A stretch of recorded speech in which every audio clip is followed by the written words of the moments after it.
quite timely for many reasons. Um, and I think you probably all heard about carbon markets, that it's a word that became quite trendy, both at the kind of global climate conversations, but also on the ground, directly from people who are sometimes impacted, and not in a good way, sometimes by those carbon projects. Um, so actually, there are some major integrity issues that are surrounding carbon offsets, and there is a kind of an inherent tension, because both what is called environmental integrity and financial integrity need to be reached, but there are little incentives, both for sellers and buyers, to guarantee the quality of those carbon credits. Don't worry, we will try to speak plain language. This is not like an expert session, even if we have some experts, but it's really to kind of share this experience and kind of inspire. And I just wanted to mention that a couple of years ago, actually, there was an investigation by The Guardian that looks at the top 50 emission offset projects, and that basically categorized them as likely junk or worthless because of those kind of fundamental failing in terms of governance. Um, some of you, I hope a lot of you might know that we are building some kind of database that is called the Climate and Corruption Atlas at TI globally.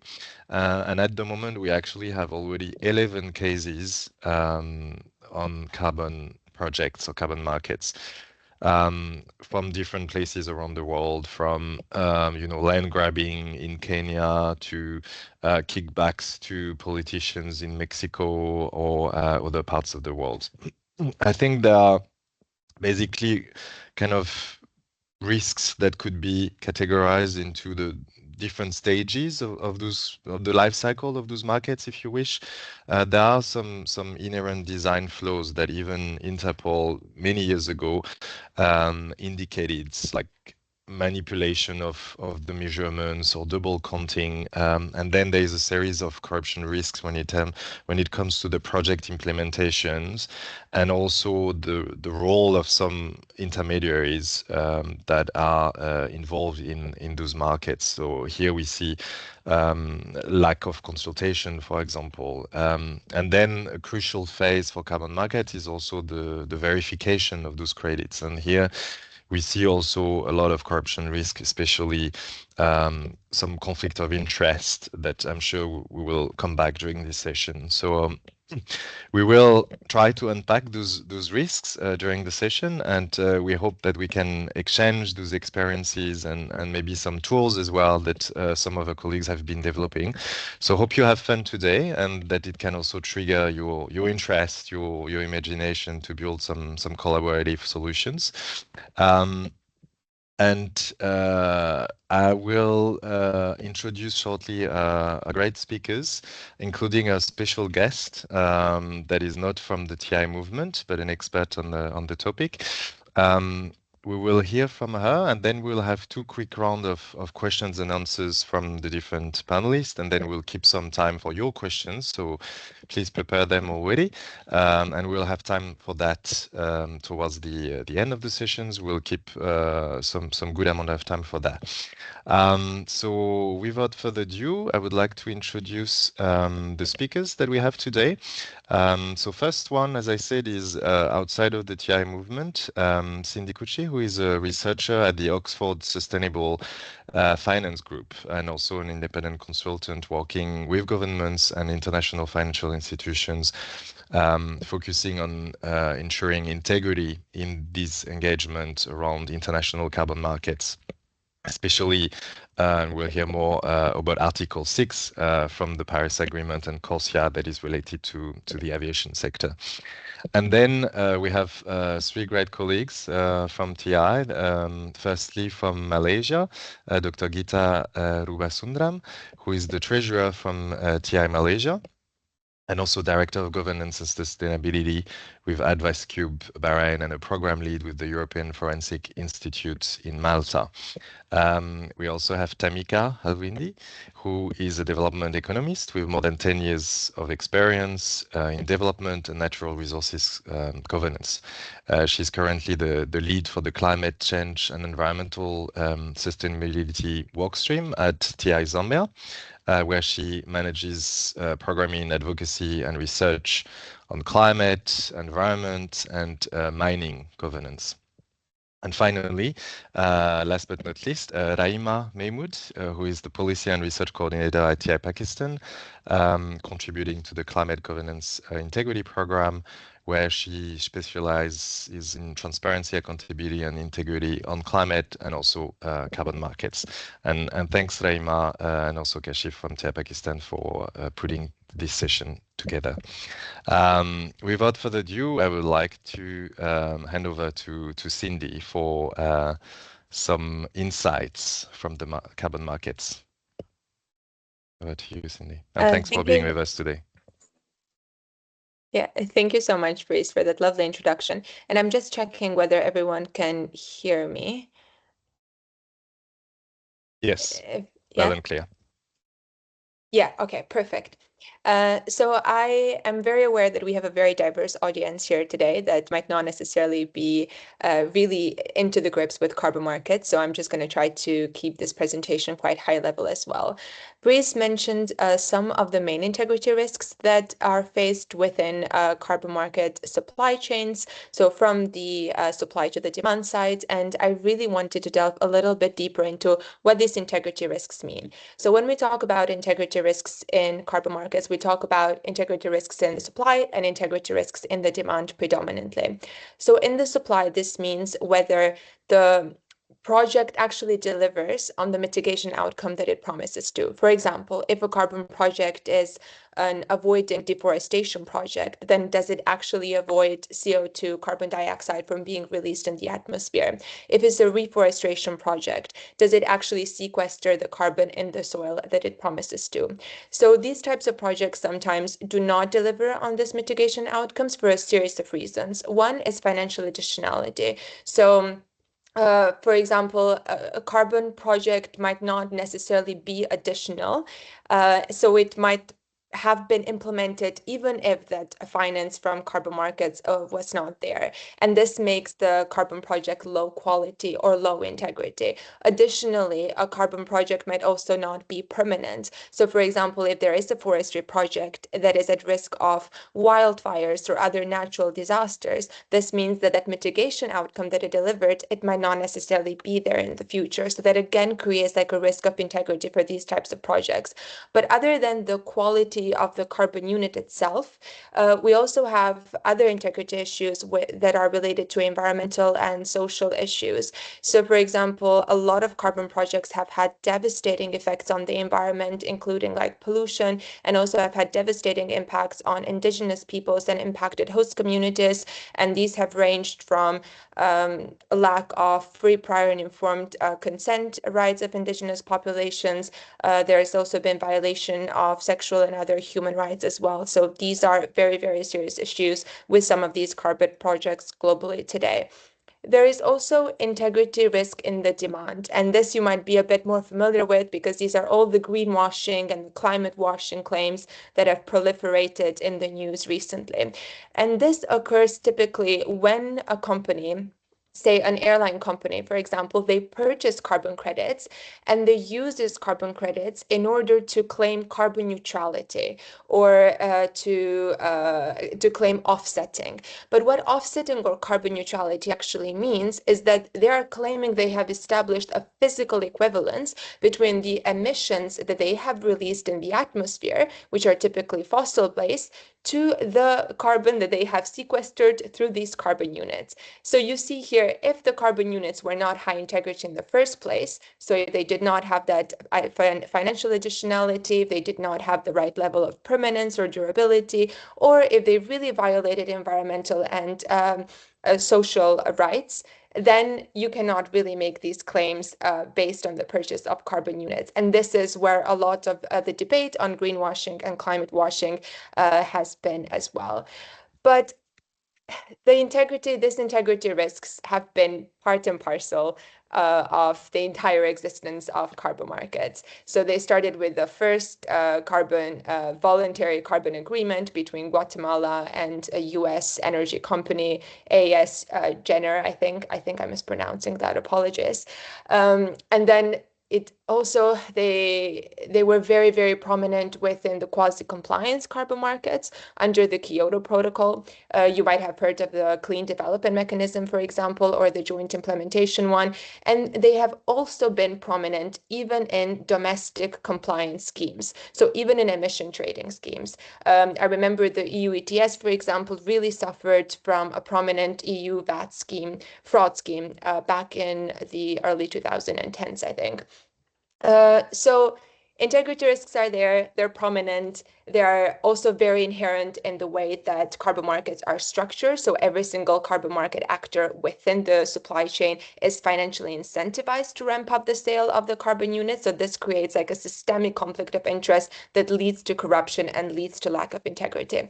However, in the past years, we are now witnessing the rise of carbon market mechanisms under the UNFCCC, so under the Paris Agreement. And these promise very crucially to deliver on this environmental integrity that has been lacking in their predecessors.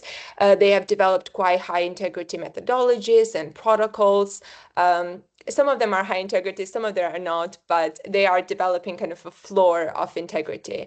And they very crucially allow governments now, not just private actors, but governments to trade mitigation outcomes in order to reach their nationally determined contributions. So it is very crucial for us today to be speaking about anti-corruption measures and integrity, because it's not just companies now that are purchasing these units, but it's governments claiming to have reached climate goals that they have promised, right? So it is very crucial to get this right today. But other than these kind of emerging forms of carbon markets, such as Article 6, there is an entire ecosystem around carbon markets that is promising to develop on integrity, transparency, and anti-corruption as well. Firstly, from back on when it started, or even from the release of that Guardian article, I think in 2021, 2023, apologies, we have seen the maturity of carbon markets of the system. So we have a lot more ancillary services around carbon markets. We have a proliferation of ratings agencies, of insurance companies, for example, that are working within this space. So it's really like it's becoming kind of a financial commodity market in a way. So these can provide integrity. We also have a rise of both public and private standards. So you might have heard of the VCMI, the Voluntary Carbon Market Integrity, or the Integrity Council, ICVCM, of the core principles. Also, public ministries or bodies are developing their own standards in which, or principles in which they guide or advise private actors how to engage with carbon markets in a way that is with high integrity and like high principles, both in the demand and the supply side. There have been, I mentioned three or four, but there are so many of the standards and principles out there right now. And this is creating really a fragmentation in the standards ecosystem with a lot of market actors, even those that have very good intentions and want to get this right. They're often confused as to what is considered good and what is not considered as good engagement with carbon markets. So what has also started to happen increasingly, and I think it's very important, is that governments themselves has started to create very bespoke laws, policies, regulations on how to guide engagement with carbon markets. And this is interesting because this is in line with their national priorities, in line with their economic priorities, their realities, and also with what they want to gain from carbon markets. So there may be states or governments that are historical suppliers of carbon units, for example. You have the cases of Brazil, of India, or you can have countries that are actually on the demand side of carbon markets. So you have states like the EU, for example, Switzerland, or the UK, that are actually purchasing carbon credits, right? So they all are creating their own laws, their own regulations, and they are developing specific anti-corruption measures that are specifically tailored to local realities within these regulations. And also, another thing that I really want to get your attention on is that they're not only creating these laws and regulations now, but they're also embedding carbon units within existing laws and regulations. For example, Germany, after the EU VAT fraud scheme, they actually created they actually embedded carbon markets within their financial directive in which they typically deal with fraud, right? So you can embed carbon units and these commodities within existing laws and regulations. You don't necessarily have to create new rules about it. So we are really seeing this kind of rise of governments really trying to get their heads together on what is the legal nature of a carbon unit? How do we treat this unit? How do we create an institutionalized asset class? And then what are the existing regulations that we can use in order to combat this integrity risks? Or do we need to create new systems, new laws in place in order to deal with this? And yeah, I'm really hoping to get some more insight from our brilliant panelists on how this regulation or dealing with this integrity risks looks like in different jurisdictions across the world. And then we'll come back, I guess, with some reflections on the conversation that we had today. Thank you so much, Cindy, and yeah, very good listening to your insights and for brushing this complicated landscape, but also looking at what trends do we see now. So now we will move to our panel, and maybe I can, if it's okay, I can start with you, Raima. You last year at the COP, so it was COP 29. The government of Pakistan launched the first carbon market policy guidelines.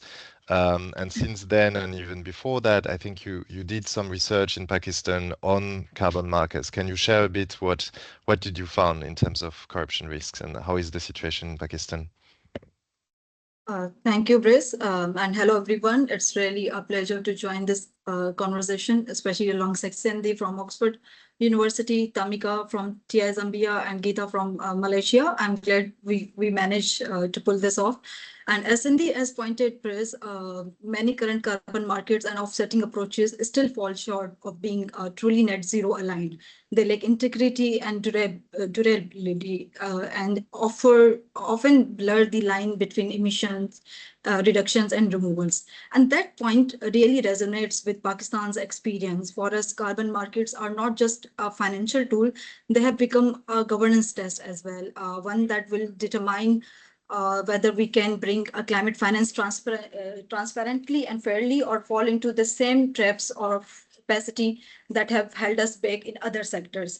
That's exactly what we explored in a report recently launched by us, which titled as Carbon Market Readiness in Pakistan, Addressing Governance Gaps and Safeguarding Against Integrity Risk.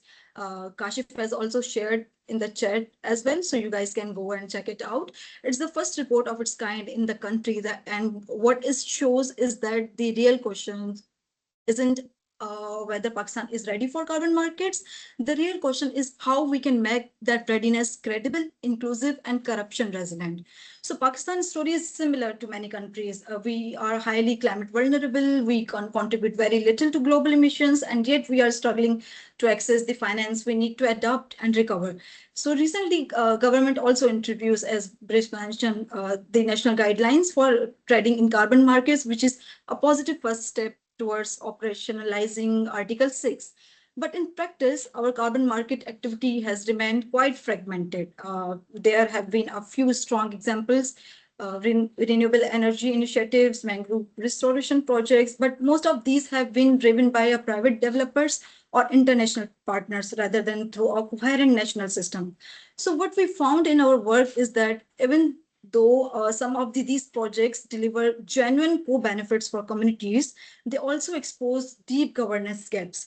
Things like opaque decision-making, weak oversight, and like poor coordination between federal and provincial authorities. These which, if left unaddressed, can easily open the door for integrity risk. The same risk kind of risk we have seen in other sectors in Pakistan. So as Pakistan move forward, the challenges is not just expanding carbon projects or carbon market trading. It's building the system that transparent, accountable, and trustworthy. So TI have been working closely on this issue, bringing the governance lens to an area that's often treated as purely technical. Through our recent report and consultations, we have developed a set of recommendations focused on transparency, benefit sharing, and institutional clarity. We shared those recommendations with the Ministry of Climate Change, and I'm very happy to say that several of them have already been reflected in Pakistan carbon market policy. That's a small but very meaningful step for us toward the embedding integrity and at the policy level. So we also organized recently, last week, we organized a journalist training, which the training was planned to visit to the country's only operational below carbon project in the Sindh coast. So it is where the one of the voluntary carbon market has been happening. So the idea was to create a space for independent observation and to raise awareness about what carbon credits actually mean on the ground and encourage public dialogue on issues like data transparency and community participation. So it was powerful to see how journalists began asking questions that rarely make it into policy decisions about like who benefits and who monitors and how accountability can be ensured. So for us, these kinds of engagements are just as important as the technical reforms because they make carbon markets visible and and open to scrutiny. So I'll stop here for now and pass it on to you, Brice. Thank you. Thank you very much, Rima. And yeah, indeed, engagement is something, and understanding of the complexity also of what we are talking is a key issue, and I think that's also one of the reasons we have the session today. So, can I turn to you now, Dr. Gita? You, through a Waverly Street Foundation Innovation Grant, I believe, TI Malaysia has monitored the development of the Malaysia's voluntary carbon market under the Bursa Carbon Exchange. Can you share with us some of the findings that you looked at through that research and that report? Definitely. Thank you so much, first and foremost, and welcome to everybody here. I think first and generally, I think we're all facing the same issues in terms of, well, it's something new. And the first thing that I would like to say is, well, you know, with governance at any point of time, we all know that when there is a platform, anything new, and if it's man-made, there's always ways for us to work around things. And so that is what we in TI Malaysia have been actually looking at. So we went, uh, again, we've obviously our VCM, our voluntary carbon market, was launched in December 2022. And there were some, I would say projects that have already been identified, 3 carbon projects. So out of that 3, we chose 2. One was a nature-based and the other one was obviously tech-based. And we decided to go down, and meet those people. Now, I'll keep the suspense for some of the key results also later. But generally, what we found was, well, I mean, in some places, they do have some amount of platforms to actually view out, their thoughts, have access to certain, I would say, basic necessities and amenities. But unfortunately, on a larger scale, for the nature-based one, we were not allowed access. And we actually had to go around there and we had to interview a lot of people. And then at the same time, even for the tech-based one, yes, we managed to go in, we managed to see them. But again, they are generally marginalized. We also looked at it not just from integrity and anti-corruption point of view, but we were also looking at it in terms of GASI, in terms of the gender equality and social inclusion. And well, obviously, we found that there was marginalization. You do, and in some cases, obviously, it puts the females at a certain, I would say, disadvantage because after a certain age, they are rather dependent on their spouses, and if something was to happen, that's going to be an issue. A few other key areas that actually came about was basically in the sense that like issues in terms of ultimate beneficial ownership, in terms of like what everyone has also spoken about before me, in terms of data integrity. Then there's of course the issue in terms of public-private partnerships, as well as changes in ownership at the end of the day from a public listed to private listed. And at times, obviously, when you're going into land issues and all that, it's like, changes over time. So we need to start monitoring these kind of nitty-gritties, and that is where the civil society is going to come in. And there's a lot of loopholes. We all know that. But most importantly is, as I was coming back to my opening statement, that this is governance at the end of the day. We need to be able to balance out, because obviously climate, carbon, everything, all of these are urgent issues that we need to deal with. And we need everybody on board to understand the urgency of the matter. But at the same time, it should not be a platform or a tool that is going to be used for gains, personal gains, especially in terms of high level or, elite society. I'll put it that way. Yeah. Thank you. Thank you so much, Gita. And yeah, I think that's a good point to say everything that is new and where there is money, it attracts some criminal networks and some corrupt individuals, right? So I think that's a good point that you made, and a good call for us to look more into this issue. Let me turn to you maybe now, Tamika. I mean, that's something that TI Zambia has been actually involved for a while, looking at forest carbon programs, for example. Some of you might know the RED or RED Plus acronym. So you've been kind of involved on this, also looking at the different natural resources management, different sectors. What are your views on the development of those carbon markets in Zambia? Yeah, thank you, Chris, and I'm happy to be part of this interesting discussion. And listening to Cindy's presentation, I think it was quite interesting, because I was thinking to myself, when I look at the Zambia context and governance space in carbon markets, I think we're years behind in terms of being as precise.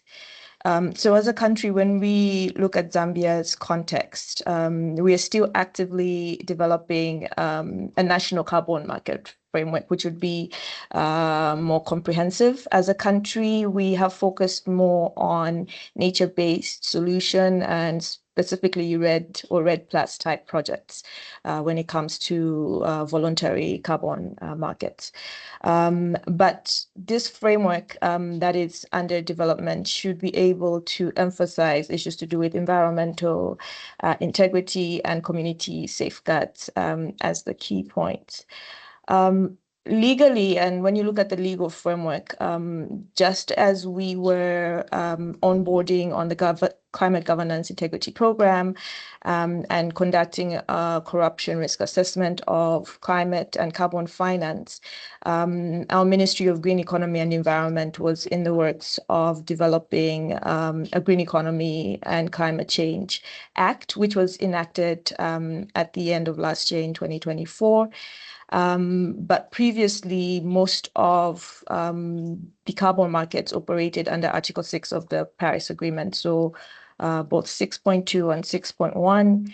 And we have a number of bilateral agreements as well as a country when it comes to carbon markets. And I would say that in terms of the carbon market, we see ourselves more as a seller of carbon as opposed to a buyer. And so following those developments, I think that we have seen widespread expansion and increased demand on carbon projects and the carbon market in Zambia. I would say that the increase in demand has overtaken our regulatory framework when it comes to carbon markets. Which is interesting because the government does acknowledge and recognizes that carbon markets could be a cost-effective tool to reduce greenhouse gas emissions, but also on the other hand, attract much needed climate finance. So this is something that can attract funding to a country like Zambia. But when you look at our regulatory framework, we do not have a comprehensive carbon market regulation that will look at all areas of carbon markets, including forestry, energy, renewable, et cetera, et cetera. And so it was really interesting in 2023 and 2024 when we were undertaking research to try and understand the context of climate finance very broadly, but within that context, the role that carbon markets play and some of the corruption risks inherent in the carbon market in Zambia. And one of the things to highlight is how there's still a number of governance gaps and challenges within carbon markets in Zambia specifically. I remember talking to some stakeholders who described carbon markets like the Wild Wild West, where, you know, almost fragmentation, people are using different standards, and there is no national framework to kind of pull everything together. So already that creates a huge governance risk and corruption risk. There's also issues to do with comprehensive information on the carbon markets in terms of which project is running when, who is doing what, in which area of the country. And because there isn't this comprehensive information and data, I would argue it's also difficult then for the government to disclose said information when you ask for it, because one would say it's non-existent. I think there is piecemeal information in terms of the different players in the carbon markets, but nothing comprehensive as yet. There's also the corruption risk we noted around conflict of interest, particularly for carbon markets that are championed by the private sector.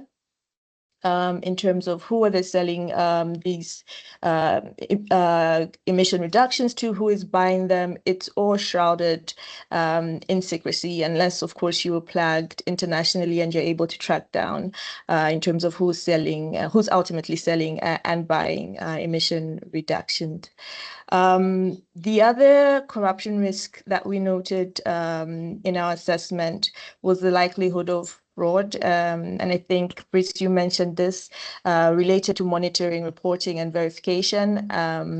There was a report that was published by Greenpeace, I think this was in 2021 or 2020, which showed that a project in Zambia had overstated their baseline scenario. And so it led to an overestimation in terms of the carbon credits that the project was generating. So those kinds of risks, and at a country level, we are unable to kind of detect or verify what carbon players or projects are able to state as their carbon reductions, or emissions reductions, or the carbon credits thereof. The other risk, which is related more so with the benefits that accrue to communities, is opacity in terms of the total gross values of carbon credits sold from countries such as Zambia.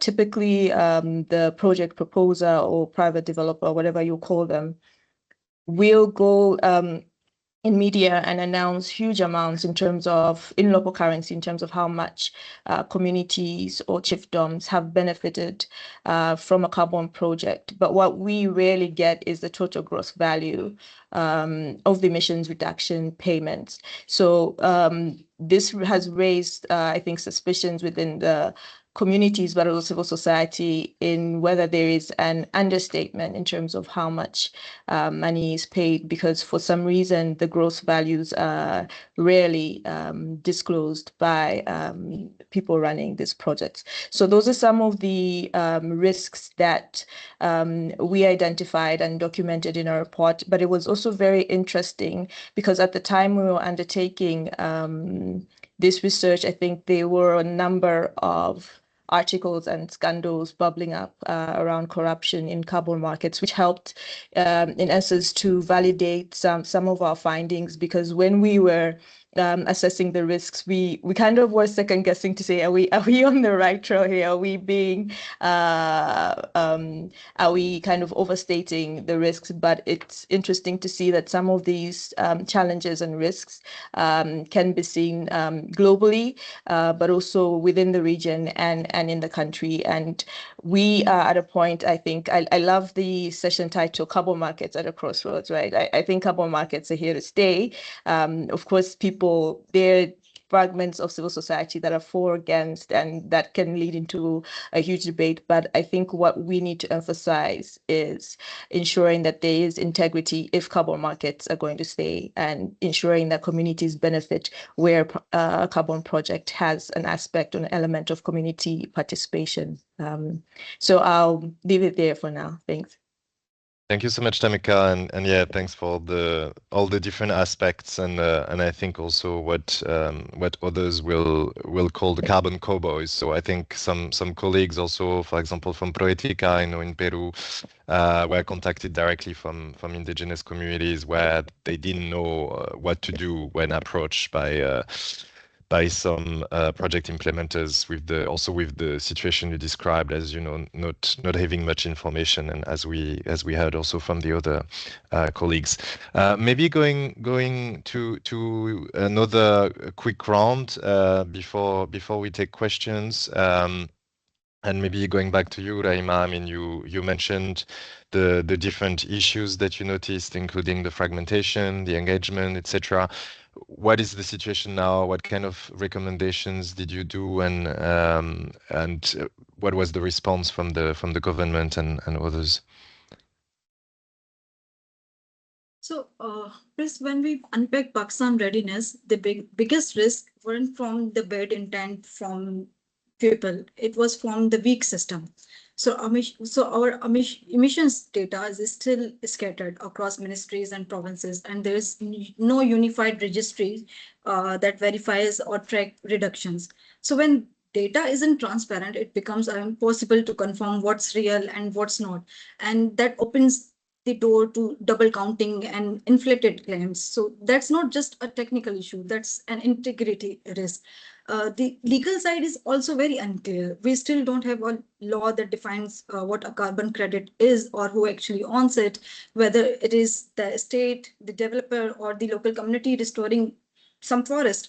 Without clarity, projects can easily slide into unfair contracts or disputes or ownership. And because responsibilities are spread across multiple ministries and provinces, the system becomes confusing and prone to influence. So these may sound like administrative details, but they are the cracks where corruption risk begins to take root. So from our research on Pakistan carbon markets, we have seen both great opportunities and some real challenges. These are the gaps in governance data systems, as I mentioned. First, we need clarity, legal definitions that make ownership, taxation, and benefit sharing rules absolutely transparent. Second, a national digital registry that brings all projects together in one place. It should be accessible, traceable, and linked across provinces so that every carbon market credit can be tracked from issuance to sale. It's in carbon market, it is the integrity. So third, we also need to make transparency the default, just as integrity pacts, for example, have helped keep public procurement accountable. So we can apply some sort of rule to carbon finance as well. So publishing project approvals, credit transfers, and revenues online. So like citizen and other like civil societies, they all can see where climate money is flowing. So and perhaps most importantly, ensure that the people doing the real work, the communities planting mangroves, protecting forest, or managing local adaptation projects receive a fair share of benefits. That's why we have proposed a benefit sharing framework based on free, prior, and informed consent. So it ensures climate finance does not just trickle down, but flows fairly. So finally, we need to strengthen institutional capacity from within permanent technical teams in the Ministry of Climate Change and Provincial Department who can sustain oversight over time. Real integrity depends on institutional memory, not short-term consultancy support, something like this. So so I think with that, I'll pause here and hand it over to you. Thank you very much, Aima. So yeah, there's a lot to do. It's a legal aspect, benefit sharing, information sharing, registry, capacity. Gita, can I turn to you? Do you see also this is the way forward, or is there anything else that you recommended in Malaysia also with the topic of inclusion and monitoring that you highlighted? Well, I definitely agree with what Raima has actually said at the moment. And but the one thing that I just want to mention is also this: we need to be, rather observant that at the same time they're also using the same mechanisms as before in terms of corruption and money laundering as well. So I'm just going to refer to a quick case in 2021 with our there was a agreement between one of our state governments and a company in Singapore in terms of a nature-based kind of, I would say, agreement. And when there was actually an outcry about it, and where they actually did some background search, they found that the company was actually registered with the British Virgin Islands with absolutely no experience in terms of forestry management and things like that. So, as I said, they're using the same mechanisms as before. It's just being parked under a different platform. We need to be vigilant about those kind of things. And likewise, like what was brought up in the beginning of this session, there's way too many standards. There's way too many things that, we need to also look at it from the company's point of view. When we've made it so difficult for them to actually address the core issue on hand, we are going to head into a disaster if we don't make it simplistic enough for us to have a standard in place, as well as being able to actually monitor what's real. Today, we are all focused in terms of documentation and verifying things which people are also reporting. But the question will also come back towards, are we doing enough for the climate? Which is basically the main thing that we are talking about here today. So I'm not taking sides, but what I'm just saying is objectively, we need to have a very strong public-private partnership with CSOs coming in as well. In addition to what Raima had also said earlier, in terms of those kind of policies need to come in. But yes, everybody plays a part. So that's basically my point of view in terms of where we can move forward to. Thank you so much, Kira. And yeah, I think sometimes, I mean, it looks very complicated and very different and very specific from the outside, but indeed, as you highlight, the dynamics are the same, no? And I think I remember some conversations with colleagues, neighbors from you, Tamika, in Zimbabwe, and looking at some carbon market projects several years ago, and saying, there are some huge red flags there. And it's the similar things indeed, like the use of tax haven, the non-sharing of information. So I think that those red flags should be for us quite easy to identify. Maybe not always easy to solve or to close, but yeah, Tamika, is there anything else you would see as a priority to address those corruption risks, and what can we do as TI? Yeah, thanks. And I totally agree with my fellow panelists' recommendations, with brilliant recommendations. I would just have two additions. I think one is a point of emphasis, the other is an addition. In terms of the localization of carbon markets, if I can even call it that, because what we do find is that the global north is far advanced in terms of financial markets and incorporating carbon markets within them, not so much for developing countries. And there's a lot of work to be done to get to that level. And until we reach that level, if we ever reach it, I think we will probably still be having these conversations in terms of whether or how communities or developing countries actually benefit from these mechanisms. So I do feel that there is a role for the financial sector in developing countries to play, as well as supreme audit institutions to play in enhancing, I suppose, financial transparency, but also participation in carbon markets, because I do find that when you look at the structure, communities are far removed from what is happening at a global level. The second thing, which is more point of emphasis, I think, is definitely more evidence generation around how carbon markets interact or interface with governance risks.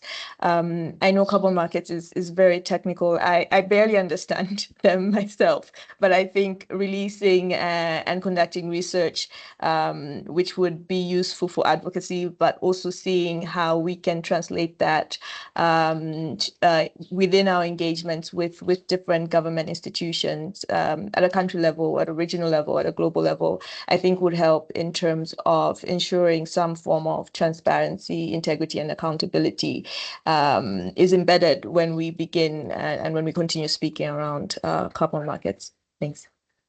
Thank you so much for these ideas, these all good ideas.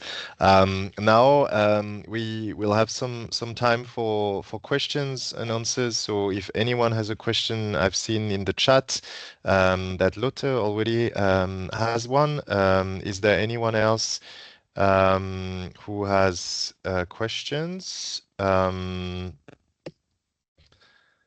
And yeah, you can also address question to specific panelists, but also to expert Cindy. And I think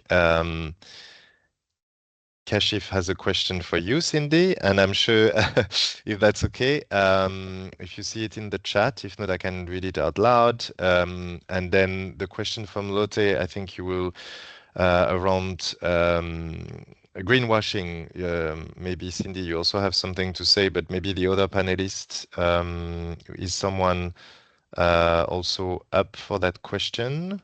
Lotte was asking about recent scandals in the carbon market space, greenwashing scandals that kind of potentially discouraged others, if I understand correctly, other companies to invest in carbon markets or in green practices. But maybe should I turn to you first, Cindy, if you have Kashif was asking you a question around the Oxford roadmap, and maybe if you have something about the greenwashing question as well. And the other panelists, let me know if you want to address that as well. Definitely. So I think I might briefly just address the first question by Lotte. I do understand and I do get the feeling as well that a lot of corporate actors, specifically buyers of carbon units, are quite apprehensive at the moment and are developing a wait and see approach, specifically since we only also recently have the operationalization of Article 6, so the rules are still a little bit unclear. However, I think that how we can deal with this is to really educate companies or like governments that will purchase carbon units in the future on how to make good claims on them. So it is one thing to purchase carbon units or to invest in carbon projects. That is ultimately a good thing. But the claims that you make on the back of that purchase are what's the problem and what causes greenwashing or climate washing.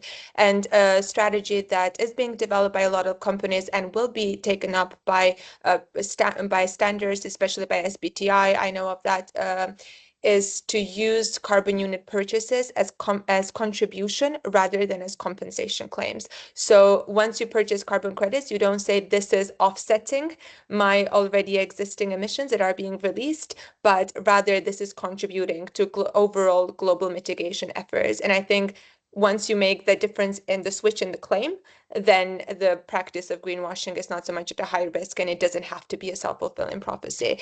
And Kashif, thank you so much for your question. I was going to get to the roadmap into my final reflections, but I can also speak very briefly about it right now. At Oxford, we recently launched a roadmap to net zero aligned carbon market regulations, and I will just yes, I have just linked it in the chat for all of you to look at. So we essentially developed 6 pillars of what should be in direct carbon market regulation. So in laws and policies that actually directly try to guide engagement with carbon markets. And these 6 pillars are efficient and effective financing. So really making sure that carbon markets are used to finance mitigation activities that would not happen otherwise. So quite ambitious activities as well.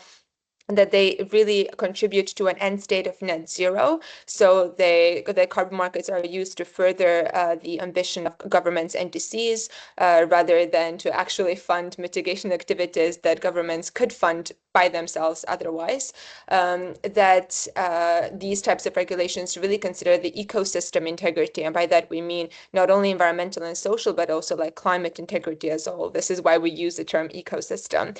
That the use of carbon credits is also associated with equitable responsibilities and outcomes. And this really goes to what Tamika was also speaking about, that differentiation between global north and global south countries that are participating in international carbon markets. Like, where do the responsibilities of global north actors, for example, stand when they are engaging in carbon markets? Like, what can be some of that benefit sharing, not just for communities on the ground, for example, or stakeholders on the ground, but when a global north country is purchasing from a global south country, then how do we ensure that that global south country also has some of these mitigation activities that they can use towards those NDCs and do not oversell credits and then accidentally default on their NDCs? So how can these vertical benefit sharing mechanisms also occur?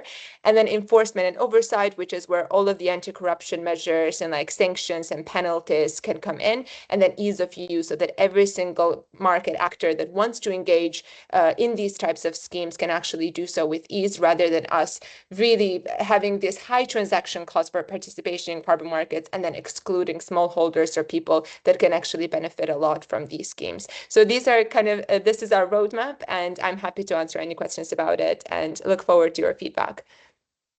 Thank you, Cindy. Any panelists wants to add, especially on the question regarding greenwashing and kind of current development, or especially from the private sector? Or yes, Reima? Yeah. So as the question arose regarding the greenwashing, so this is a real issue in global markets as well. So greenwashing scandals can disgrace genuine climate action, but at the same time, strong governance can prevent this. Key measures like verified MRV systems and independent third-party validations, where civil society also can play the role of watchdogs and recognize standards like where our gold standards. So these can play a role of transparency, transparent ESG reporting and credible carbon markets, credit issuance can build trust. So we can hold companies accountable and ensure real climate action is recognized and scaled as well. Yeah. Thank you. Thank you very much, Reima. Dr. Gita, you want to add also about this question? Yes, please.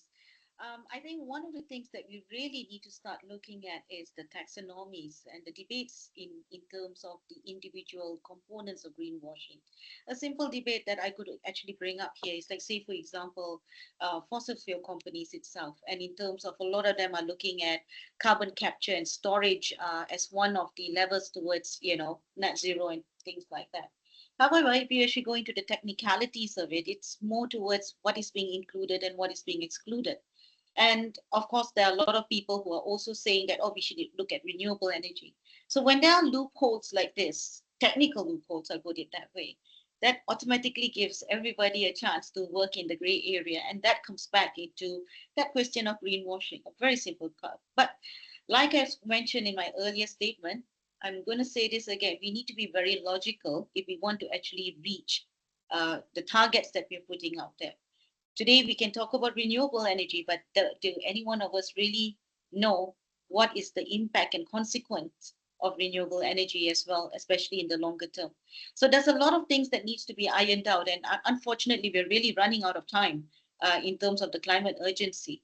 So what my recommendation is actually basically coming back towards this, there needs to be very strong industry, I would say, perspectives coming in to actually take away this greenwashing. A lot of countries are also pushing forward for moving from limited assurances to reasonable assurances. But again, I'm a bit skeptical about it, because my question is, how many, look at our skill sets. Do we really have people who can genuinely put that across? But again, as I said, it's like greenwashing is a major issue. You can call it. There's a lot of different terms today, coming back to it. But it is what it is. We are all still working in a very gray area, so it depends on which way the law goes. Yeah, so that's all for me. Thank you. Thank you so much. And we're also running out of time for our session today. So we have only 4 minutes left. So maybe I hand over to you, Cindy, if you want to. I mean, you already shared some of the work you did as well. But if you have anything to add in 1 or 2 minutes, and then we will wrap up. Yes, definitely. I was like typing furiously in the chat as well because I realized I didn't answer the second part of Kashif's question, which was really asking on whether we can see good practices in emerging regulations of carbon markets to ensure this environmental and social integrity, and we definitely can. I can't say that there is like one specific piece of regulation that encompasses all of these pillars that we have developed, but surely we can find good practices. And in the roadmap that we have developed, we also have like big tables in which we identify regulations across the globe that countries can refer to.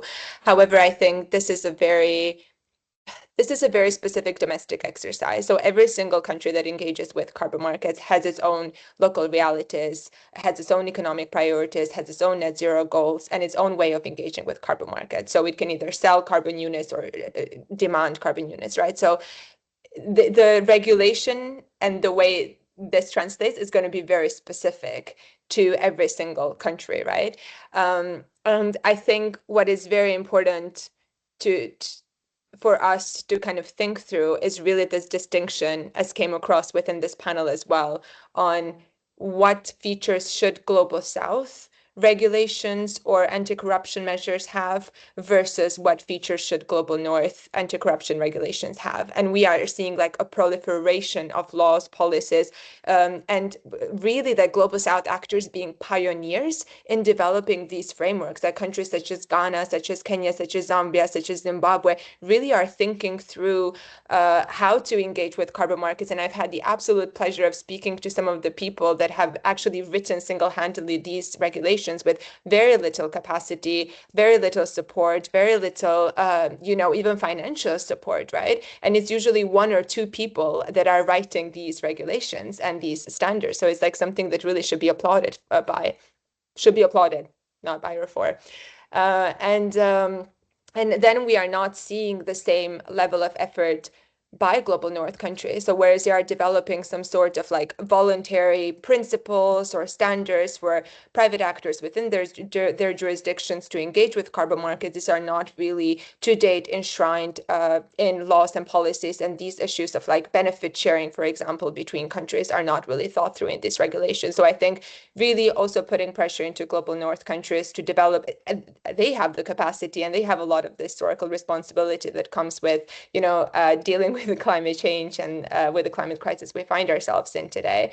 I think it's really important to also focus on what they can do better and how they can also ensure integrity in this space. And I'm going to leave it at that. Thank you so much, Cindy, and yeah, thanks for also putting the responsibility where it lies and it should lie, but also encouraging to hear that there are also some best practices and some kind of initial policies and legislations coming from different countries. So definitely something that we as TI can also hopefully contribute to. And I just wanted to also mention that we've been kind of talking to different key actors in the ecosystem, as we said, of carbon markets, and also trying to work with partners like the Basel Institute for Governance to look at how we could to get a kind of map, have a better and comprehensive understanding of the different kind of corruption entry points, and also kind of put together some kind of tool or some type of mitigation guidelines that could help kind of close those governance gaps and kind of could be adapted to different sectors and countries. And yeah, happy to work on that with all of you. So reach out if we can support from TIS, and I'm sure the colleagues, the great panelists we had today, can also help you figure out and navigate those complicated ecosystems. So reach out to us if we can support your thinking or your work in that domain. And thank you so much again for all the panelists and the speakers today, and again especially to Raima for all the work that you put in that session. Thank you again, and thank you also for the great questions. And yeah, we will be in touch on that important topic. Thank you, colleagues, and take care. Thank you so much. Thank you. Thank you, everyone. Thank you. Bye.